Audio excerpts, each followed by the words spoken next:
Você não viaja para o seu passado de vez em quando? O que nós vamos mostrar aqui é como que você usa essa viagem para fazer uma modificação e com isso você trazer a sua energia vital para o aqui e agora.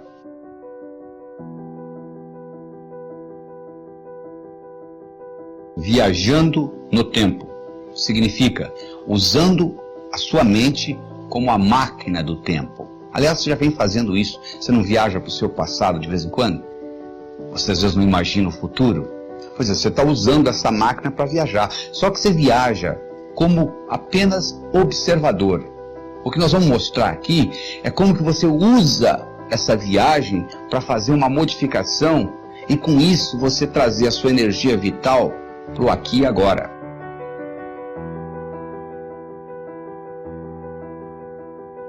Imagina a seguinte situação. Você pega um cigarro, você leva ele aí fora, coloca ele contra a luz solar. Você acende o cigarro? Claro que não. Mas se você colocar uma lente convergente, você deve ter feito isso quando criança, e colocar o cigarro no foco da lente convergente, você acende o cigarro, não é verdade? Por que você acende? Porque agora você concentrou a energia solar que passou pela lente num ponto único. Essa concentração faz acender o cigarro. É tão óbvio, não é? A mesma coisa ocorre conosco. Se você pegar a sua energia vital, espalhar ela entre o passado e o futuro, não sobra energia para o aqui e agora. Se por outro lado você for capaz de concentrar isso tudo no aqui e agora, sem resquícios de passado ou de futuro, você vai poder fazer coisas que parecem milagrosas, porque você está utilizando energia no momento presente, no aqui e agora. Mas o que acontece de um modo geral? Você às vezes quer utilizar, mas dentro de você existem crenças que vão contra. Então tem-se o que na psicologia se chama de dissonância cognitiva. Dissonância cognitiva é quando você faz uma coisa e lá no fundo você não gostaria de fazer, então faz. Então, por exemplo, você gosta de dizer sim para os seus amigos, né? Se um amigo lhe pede um favor, e você pode fazer o favor, na hora que você fala não, faz. Há uma dissonância cognitiva. Quando um inimigo lhe pede um favor, você fala não sorrindo, não é verdade? Você não tem esse problema. Então, de onde que vem essa dissonância cognitiva? Essa dissonância cognitiva vem de resquícios do passado ou do futuro, que você criou na sua mente, que você carrega com você. Eu vou dar um exemplo muito simples. Imagine você com 7 anos de idade. Você não tem nem capacidade cognitiva direito ainda. Você sabe que você vai num lugar importante porque eles colocaram a melhor roupa que você tem. Eles te levam num lugar onde tem alguém pregando. Seja um padre, seja um pastor. Ele está dizendo lá o seguinte: é mais fácil um camelo passar pelo fundo de uma agulha do que um homem rico entrar no céu. Você sai de lá, seu pai lhe leva no zoológico. Tinha aquele animal enorme. Você perguntou: pai, que animal é aquele? Aquilo ali, meu filho, minha filha, aquilo ali é um camelo. Você chega em casa, você pega a agulha de costura da sua mãe e você lembra do que foi dito. É mais fácil um camelo passar pelo fundo de uma agulha do que um homem rico entrar no céu. E você com 7 anos de idade, você declara: eu quero ser pobre, porque eu quero entrar no céu. Só que eles esqueceram de falar para você que aquele fundo de agulha que eles estavam se referindo não é o fundo de agulha de costura da sua mãe. É uma portinhola que existia nas muralhas de Jerusalém, tinha os portões, e dentro dos portões tinha umas portinholas chamadas fundo de agulha, que ela foi feita para camelo passar. Quando um camelo chegava depois das 6 horas da tarde, eles não abriam os portões, eles abriam o fundo de agulha. Só que tem um problema. Para o camelo passar pelo fundo de agulha, ele tem que primeiro passar de joelho, o que não é muito difícil para camelo. E segundo, ele tem que passar descarregado, tem que tirar a carga dele. É a mesma história. Para você entrar no reino dos céus, você tem que entrar humildemente. E você não vai levar seus bens materiais, não é verdade? O caixão não tem gaveta. Mas entre isso e você não entrar no céu é bem diferente. Mas se você criou essa crença, e agora você está no aqui e agora, trazendo essa crença com você, quando você começa a ganhar dinheiro, começa a ver o que eu chamei de dissonância cognitiva. Porque você tem agora 2 crenças. Uma que você quer ganhar dinheiro e outra que gente rica não entra no céu. Então aquilo entra, uma começa a fazer sabotagem da outra. E você então começa a fazer o que nós chamamos de racionalização. Então você começa a racionalizar o processo. E isso neurotiza. O que é racionalização? Imagina a seguinte situação: eu hipnotizo alguém E eu digo para a pessoa durante a sessão hipnótica, quando você voltar dessa sessão hipnótica, tem um guarda-chuva ali no canto, eu gostaria que você fosse lá e abrisse ele 3 vezes.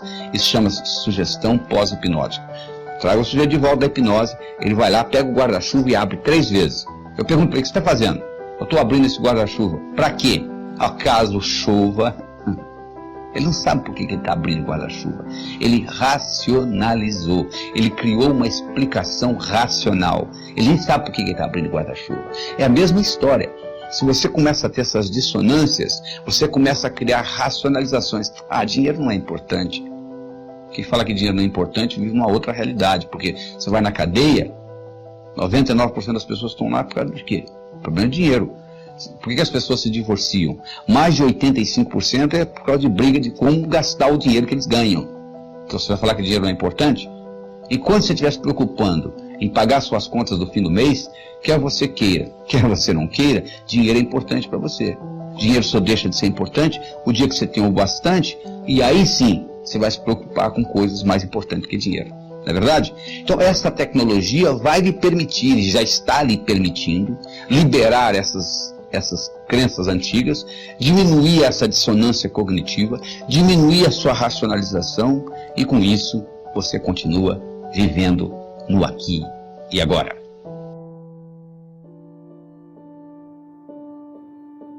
Você não tem nem ideia a força que você tem dentro de você. É igual um iceberg. O iceberg está 10% fora da água e 90% dentro da água. Você olha na superfície e você vê só aquele pouquinho. E é a mesma história. Só que a nossa força está a nível inconsciente. Você conhece a história da mulher que estava dirigindo numa estrada deserta do Texas e a picape dela quebrou? E ela foi consertar a picape e ela colocou o macaco para trocar o pneu que tinha furado também, etc. Na hora que ela estava levantando a picape, o filhinho dela de 4 anos de idade saiu de dentro da cabine e entrou debaixo da picape. E o macaco empenou e o menino ficou preso debaixo da picape.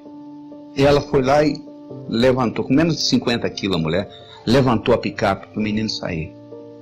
Agora eu me pergunto, de onde que ela tirou essa força? Do inconsciente. Diz que o Fernão Cortés, que conquistou o México, um dia ele estava passeando com os amigos dele a cavalo e eles foram atacados por uma tribo indígena. E eles começaram a matar o pessoal, os índios inclusive flecharam o cavalo morreu, e o Fernando Cortés saiu correndo, e os índios atrás, e ele pulou um desfiladeiro. Eles pegaram essa distância que o Fernando Cortés pulou, com toda aquela armadura dele, levaram para um campo de atletismo americano, e dificilmente um atleta consegue pular aquela distância que o Fernando Cortés pulou com a armadura. Por que ele pulou? Porque ele estava motivado. Ou ele pulava ou ele morria. De onde que ele tirou essa força? Ele tirou essa força do inconsciente. Então você tem que aprender a usar esse tipo de força. Você tem que acertar por dentro para depois acertar por fora. Você conhece a história do executivo que chega em casa com uma mala, com uma maleta cheia de trabalho para o dia seguinte? Ele tem um filhinho de 6 anos de idade, querendo brincar com ele. Seu pai, vamos brincar, pai, vamos brincar. Não, meu filho, eu não posso brincar, seu pai está ocupado. E o menino continua insistindo. O que ele faz? Ele abre o jornal e ele vê o mapa do mundo. Aí ele tem uma ideia. Ele pega o mapa do mundo, corta tudo em pedacinhos, entrega para o menino e diz: seu filho, você monta isso aí, quando estiver prontinho, o pai brinca com você. Pensando que o menino ia gastar pelo menos 1 hora. 5 minutos depois, volta o menino: pai, tá pronto. Aí vai, não é possível. Ele chega lá, tá tudo montadinho. Aí ele pergunta para o menino: como é que você conseguiu isso? Isso é muito simples, pai. O jornal que o senhor me deu, do outro lado, tinha um retrato de um homem. Eu coloquei o homem certo, quando eu virei, o mundo estava certo. Não é isso? Quando você está certo, o mundo está certo. Não tem nada errado com o mundo. O mundo, o universo, é um lugar paradoxal, potencialmente abundante, feito para todo mundo ganhar.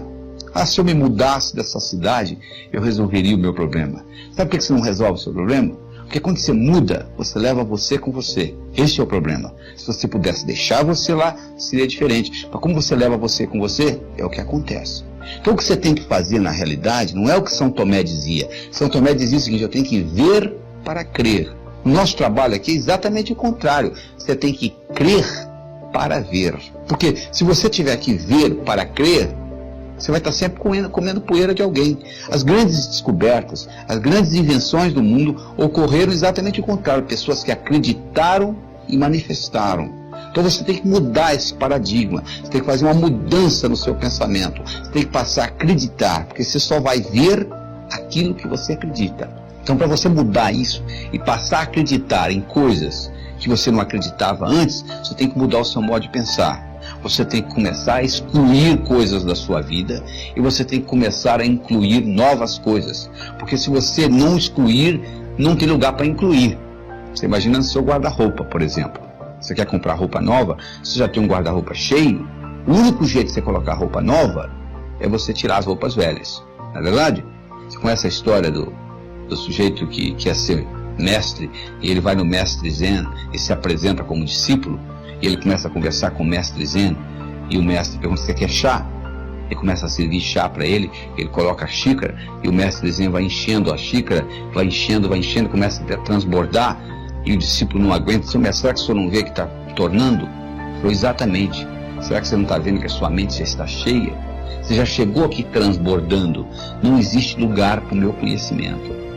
Então, o indivíduo às vezes anda com a mente transbordando de conhecimentos inúteis, que você deve excluir. Você tem que mudar as crenças, você tem que incorporar coisas novas, você tem que concentrar nas suas qualidades e não nos seus pontos fracos. Você imagina um sujeito com 1,50 m querendo jogar basquete, não dá, né? Você imagina um sujeito com 2,20 m querendo ser jockey, não tem jeito, o cavalo nem sairia do lugar. Então, para você começar a mudar esse processo, para você entrar em contato com essa força dentro de você, você tem que começar a descobrir quais são os seus talentos, quais são as suas qualidades, quais são as 5 principais qualidades que você tem. Você já escreveu alguma vez? Porque é importante não é só você pensar, não. Descobriu-se recentemente o que os antigos já sabiam, que se você escrever, codifica de uma forma muito mais forte no seu cérebro. Então eu recomendo que você faça um exercício de casa, faça uma tarefa de escrever as suas 10 qualidades. Você pode escrever qualidades que você já tem e gostaria de aumentar, ou qualidades que você não tem e gostaria de incorporar. Porque à medida que você faz isso, à medida que você entra em contato com essas suas qualidades, o que vai acontecer é que você vai conhecer cada vez mais essa força que existe dentro de você. E o segredo não é você se comparar com os outros, é você se comparar com você mesmo e acompanhar a sua evolução. Porque se você começa a se comparar com os outros, sempre vai ter alguém mais bonito que você, sempre vai ter alguém mais forte que você, sempre vai ter alguém mais jovem do que você, sempre vai ter alguém mais rico do que você. Então você vai estar sempre frustrado. Agora, se você compara você com você mesmo e acompanha a sua evolução, isso serve de estímulo para você continuar evoluindo. Então, além das suas qualidades, eu gostaria de saber dos seus hábitos, quais que você quer excluir, quais que você quer manter e quais novos hábitos que você quer incluir na sua vida. E lembre-se, algo para se tornar hábito tem que ser feito, pensado, manuseado pelo menos 21 vezes. Se você passar fio dental nos seus dentes 21 dias seguidos, eu lhe garanto que você vai passar para sempre, igual você faz para escovar os dentes. Mas se você fizer uma vez ou outra, você vai passar o fio dental uma vez ou outra, como a maioria faz. Então você, para criar um hábito, você tem que pôr energia nisso. E depois desse hábito criado, por exemplo, se você criar o hábito crer para ver, ou seja, eu acredito para manifestar, teste isso na sua vida. Crie alguma coisa e procure manifestá-la. Tudo no universo físico é criado 2 vezes.